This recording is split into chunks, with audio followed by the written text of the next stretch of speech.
بسم اللہ الرحمن الرحیم۔ السلام علیکم ناظرین، امید ہے آپ خیریت سے ہوں گے۔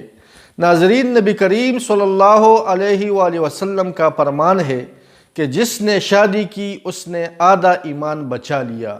شادی نبی کریم صلی اللہ علیہ وآلہ وسلم کی سنت ہے، اور اگر قرآن کریم کا مطالعہ کیا جائے تو بہت سی آیات ملتی ہے جن میں مرد اور عورت کے مقدس رشتے کی اہمیت بیان کی گئی ہے۔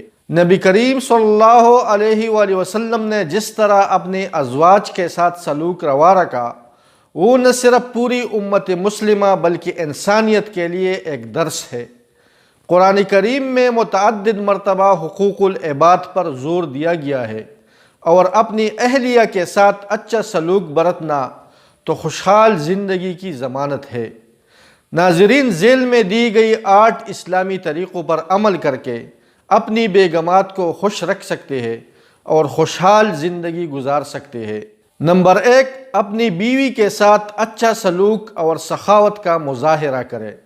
حضرت محمد صلی اللہ علیہ وآلہ وسلم نے اپنی ازواج کے ساتھ برابری کا سلوک کیا اور انہیں ہمیشہ بہت زیادہ پیار دینے کے ساتھ انہیں اپنی ضروریات سے بڑھ کر دیا۔ اپنی بیوی کے ساتھ پیار محبت کے ساتھ پیش آنے سے یہ پتہ چلتا ہے کہ آپ کی نظر میں اپنے ہمسفر کی کتنی اہمیت ہے اور اس کی کتنی عزت کرتے ہیں۔ نمبر 2، جب وہ آپ سے بات کرے تو اس کی بات سنیں۔ خاندان والوں کی ضروریات پوری کرنے کے لیے کمانے والی پرت کی طرح بیگمات کے کندھوں پر بھی بہت زیادہ ذمہ داریوں کا بوجھ ہوتا ہے۔ وہ اپنے شوہر میں ایک قابل بھروسہ دوست اور اچھا سننے والا دیکھتی ہے جو اس کے دباؤ کو کم کرے گا۔ جب وہ اس کی بات سنے گا، اپنی اہلیہ کی بات پر توجہ دے اور کسی بھی طرح کی گفتگو میں خود کو ملوث کرے۔ نمبر 3، اپنی اہلیہ کو تحفظ کا احساس دلائے۔ لڑکی شادی کے دن سے ہی اپنے شوہر کی ذمہ داری بن جاتی ہے، اور جب اہلیہ کے تحفظ کی بات ہو تو شوہر کے لیے یہ باور کرانا ضروری ہے کہ وہ اس کے ساتھ کس قدر محفوظ ہے۔ تو بس ایسا بننے کی کوشش کرے کہ جب بھی وہ کسی مصیبت یا پریشانی میں مبتلا ہو تو سب سے پہلے آپ پر بھروسہ کرتے ہوئے اپنی دل کی بات کہہ سکے۔ نمبر 4، اپنی اہلیہ کو عطا مت سمجھے اور اس کی قدر کرے۔ ناظرین، اپنی اہلیہ کی کوششوں پر اس کی شکریہ ادا کرے، اور آپ کے خاندان کی بہتری کے لیے وہ جو کچھ بھی کرے اس کی قدر کرے۔ اسے یہ دکھائے کہ آپ کی نظر میں اس کی اہمیت ہے، اور جب وہ آپ کی ایمانداری دیکھے گی، بدلے میں آپ کے ساتھ بھی ایسا ہی سلوک کرے گی۔ اس کی کوششوں کی تعریف کیا کرے۔ نمبر 5، جب وہ کوئی غلطی کرے تو اس کی اچھائیوں کو یاد کرے۔ ناظرین، اسلام میں ہمیشہ کہا گیا ہے کہ لوگوں کی غلطیوں کو نظر انداز کرو اور ان کے اچھے اعمال کو دیکھو۔ آپ کی بیوی آپ کی زندگی میں سب سے زیادہ اہمیت رکھنے والے افراد میں سے ایک ہے۔ اس کے ساتھ کسی بھی قسم کی بات کرنے سے پہلے اس بات کو اپنے ذہن میں رکھیں۔ نمبر 6، اس کے لیے دعا کرنا مت بھولیے۔ ناظرین، بیوی کو اس کے شوہر کی طاقت میں ہی اپنی طاقت محسوس ہوتی ہے۔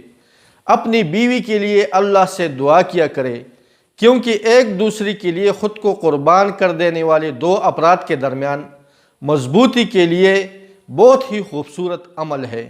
نمبر 7، اس کے لیے کھانا پکائے اور اسے سرپرائز دے۔ ناظرین، نبی کریم صلی اللہ علیہ وآلہ وسلم نے فرمایا کہ جب ایک مرد گھریلو کاموں میں اپنی بیوی کا ہاتھ بٹھاتا ہے تو اللہ تعالیٰ اسے جسم پر موجود بالوں کے برابر ثواب دیتے ہیں، جیسے کہ اس نے 1 سال کے پوری دن روزے رکھے ہو اور تمام راتیں نمازیں ادا کی ہو۔ ہمارے معاشرے میں مرد کی ذمہ داری کمانا ہوتی ہے اور عورت کے ذمہ گھریلو کام ہوتے ہیں، حالانکہ اس کا فیصلہ مکمل طور پر جوڑے کی باہمی رضامندی پر منحصر ہوتا ہے۔ مرد کو اپنی بیوی کے لیے کھانا پکانے سے روکنے سے پرہیز کرنا چاہیے۔ نمبر 8، دوسروں کے سامنے اپنی بیوی کی تعریف کرے۔ ناظرین، اس دنیا میں ہر شخص کی یہ خواہش ہوتی ہے کہ اس کی تعریف کی جائے، اور آپ کی بیوی بھی ان میں سے ایک ہے۔ اس کی کوششوں کی اہمیت کا اندازہ کرے اور دنیا کو دکھائے کہ آپ کتنی خوش قسمت ہے جو آپ کو ملی ہے۔ ناظرین، اس ویڈیو کے بارے میں آپ کا کیا رائے ہے؟ اپنا رائے ہمارے ساتھ کمنٹس باکس میں لازمی شیئر کریں۔ اگر چینل سبسکرائب نہیں کیا ہے تو مہربانی کر کے چینل کو سبسکرائب کریں اور بیل آئیکن لازمی پریس کریں تاکہ آپ کو نئی اپڈیٹ بر وقت ملتی رہے۔ اپنے اور اپنے ارد گرد کے لوگوں کا خاص خیال رکھیے۔ السلام علیکم۔